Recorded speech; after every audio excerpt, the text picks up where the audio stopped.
too intellectual, and the Indians have their own peculiar way of presenting their ideas. For this reason one is apt to regard the Mahayana as a philosophy too abstract and too high-flying and not at all religious. But the fact is that the Mahayana stands firmly on two legs, prajna and karuna, transcendental idealism and all-embracing affection for all kinds of beings, animate as well as inanimate. The former sees into the unity of things, and the latter appreciates their diversity. The Bodhisattva weeps with suffering beings and at the same time realizes that there is one that never weeps, being above sufferings, tribulations, and contaminations. Buddhist life finds its perfect realization in a harmonious blending of the two conceptions. Philosophically, the one and the many, sat and asat. Religiously, the pure and the defiled. And this balancing is seen in the Bodhisattva's parandhana or vow. There are two worlds, the defiled and the immaculate, and between the two there is no way to cross from the one to the other, except by the power of the Bodhisattva's great vow, transcendental wisdom, skillful means, and psychic penetration. The 10 vows of Bodhisattva Samantabhadra. It may be appropriate to conclude this part of the study of the Lankavatara by quoting the 10 vows of the Bodhisattva Samantabhadra, which forms the concluding chapter of the Gandavyaha Sutra. The following abstract is taken from the Chinese translation by Prajna, master of the Tripitaka, which is popularly known as the Kigankyo in 40 fasciculi. After praising the excellent virtues of the Tathagata, the Bodhisattva Samantabhadra said to all the Bodhisattvas assembled, including Suddhana, the virtues of the Tathagata are so great that nobody, however long and however incessantly he may talk about them, cannot even begin to describe them adequately, and if you wish to perfect these virtues yourselves you must practice the following 10 great vows. What are they? They are: 1. To honor all the Buddhas. 2. To praise all the Buddhas. 3. To make extensively all kinds of offerings to the Buddhas, especially what may be termed moral offerings. 4. To repent all sins ever committed by yourselves. 5. To be sympathetically joyful over whatever merits are acquired by others. 6. To ask the Buddha to revolve the wheel of the Dharma. 7. To ask the Buddha to stay on living in this world. 8. To be always learning from the life of the Buddha. 9. To look after the spiritual welfare of all beings. 10. To turn all your merits towards the promotion of goodness and the suppression of evils. These are the 10.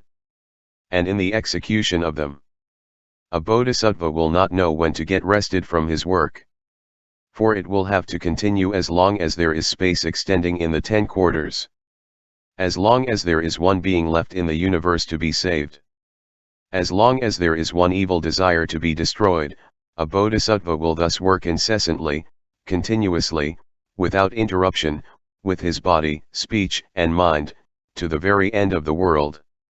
By the vow to pay reverence to all the Buddhas is meant this. There is an inconceivable number of Buddha lands filling up the 10 quarters of the universe. Their number is indeed inconceivable as the number of atoms composing the earth. And there is an inconceivable number of Buddhas residing in these innumerable Buddha lands through the 3 divisions of time. And because of the virtue of Samantabhadra's life of vows, a deep faith is awakened in a bodhisattva's heart. And he will feel as if he were in the presence of all these Buddhas, whom he will salute with his body, speech, and mind that are pure. And dividing his one body into as many bodies as there are Buddhas in these innumerable Buddha lands, innumerable as atoms compassing the worlds, he will salute every one of them. He will not feel fatigued in doing so till the end of the universe. By the vow to praise the Tathagatas is meant this. The number of the Buddha lands filling up the entire extent of the universe and the 3 divisions of time is as numberless as that of atoms composing the earth, and in each one of these numberless Buddha lands there is again as innumerable a number of Buddhas as that of atoms composing the earth. The Buddha is found surrounded by an ocean of bodhisattvas in every one of these Buddha lands. And a bodhisattva will present himself before each one of these Buddhas with a deep understanding and a clear perception. The ocean of the merits of the Tathagata will then be praised with a tongue far more exquisite and eloquent than that of Sarasvati. Each tongue expressing a sea of inexhaustible voices, and each voice articulating a sea of words in every form possible. And this praising will go on without cessation till the end of the world, and as long as there is a being in existence, and yet a Bodhisattva will never feel tired of his work. The vow to make all kinds of offerings to the Buddhas consists in offering to every one of these innumerable Buddhas as above mentioned such things as flowers, wreaths, music, umbrellas, garments, and all kinds of incense and ointment, and many other things, and all these offerings in such a large quantity as is equal to clouds or to a mountain. And a Bodhisattva will also burn before every one of the innumerable Buddhas all sorts of oil in such a measure as compares to an ocean. But of all the offerings one could thus make to a Buddha, the best is that of the Dharma.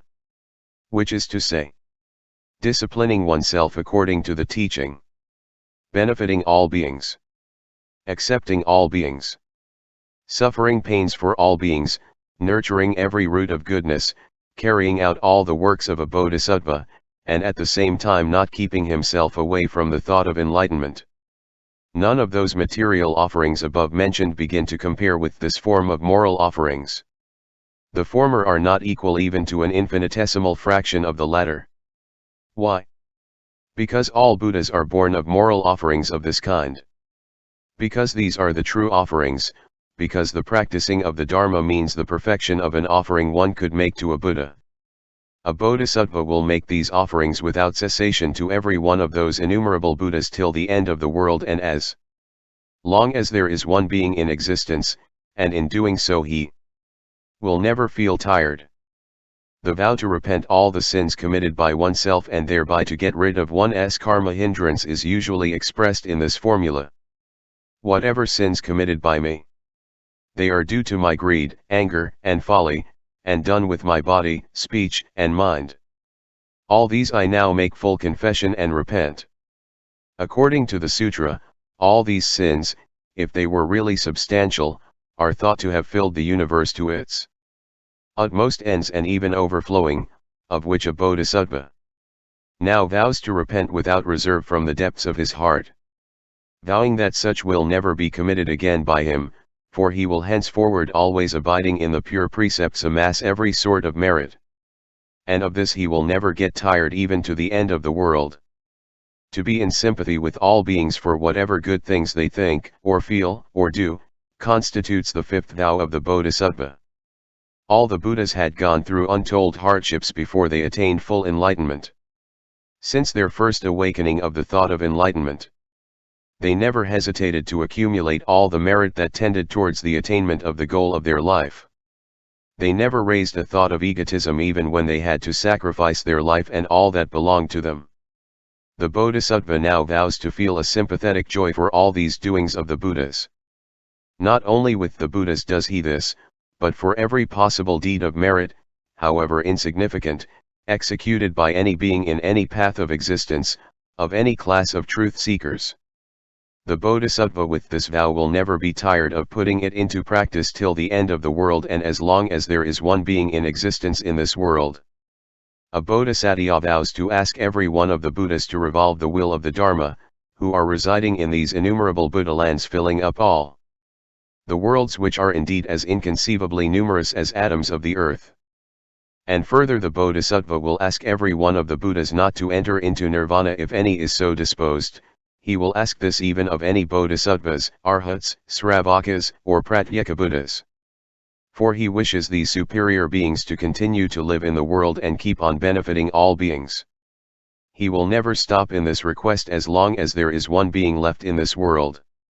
The Bodhisattva vows to learn from the life of a Buddha who in this saha-world ever since his awakening of the thought of enlightenment have never ceased from exercising himself ungrudgingly, not even sparing his own life, for the sake of universal salvation.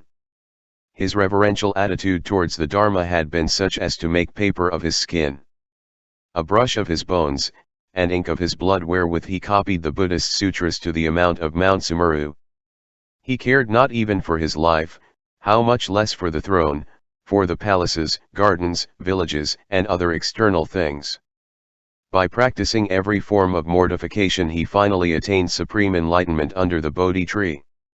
After this, he manifested all kinds of psychical powers, all kinds of transformations, all aspects of the Buddha body, and placed himself sometimes among bodhisattvas, sometimes among sravakas, and pratyekabuddhas, sometimes among kshatriyas, among brahmans, householders, lay disciples, and sometimes even among devas, nagas, human beings, and non-human beings.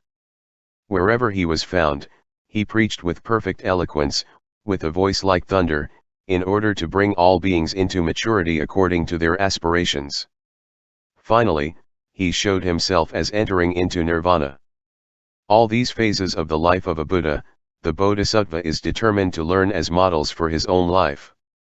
In this universe life manifests itself in innumerable forms, each one differing from another in the way of its birth, in form, in the duration of life, in name, in mental disposition, in intelligence, in aspiration, in inclination, in demeanor, in garment, in food, in social life, in the mode of dwelling, etc.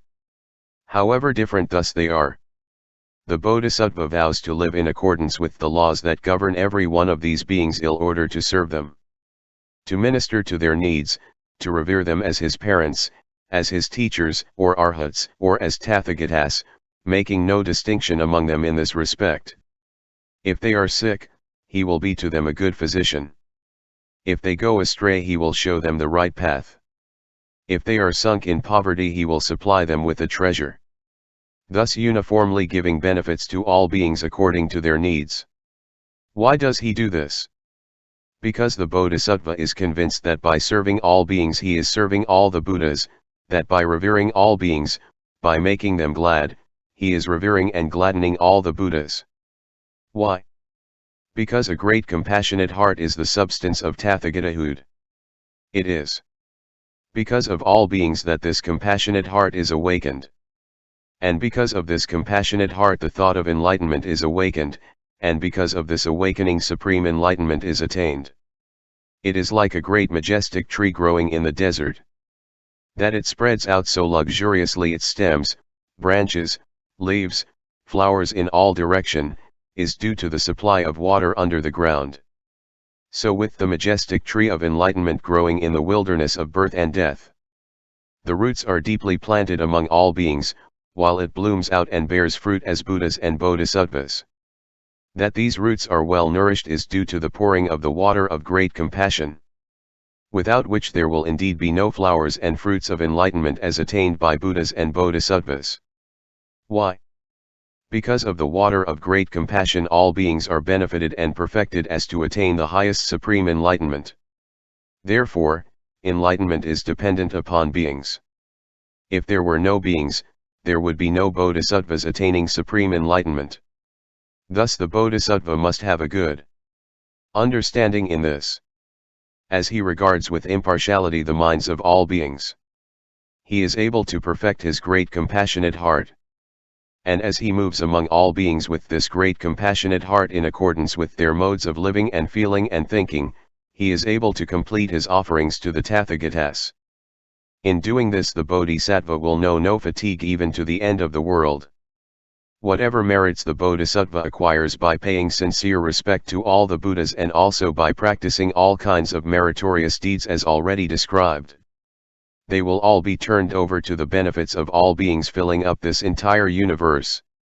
He will thus turn all his merits towards making beings feel at ease, free from diseases, turn away from evil doings, practice all deeds of goodness, so that every possible evil may be suppressed and the right road to nirvana be opened for the gods and men. If there be any beings who are suffering the results of their evil karma committed in the past, the Bodhisattva will be ready to sacrifice himself and bear all the pains for the miserable creatures in order to release them from karma and finally make them realize supreme enlightenment. In this transference of merit onto another, the Bodhisattva knows indeed no fatigue to the end of the world, etc. Then concludes the Bodhisattva Samantabhadra, these are, O sons of good families, the Bodhisattva Mahasattva's 10 great vows.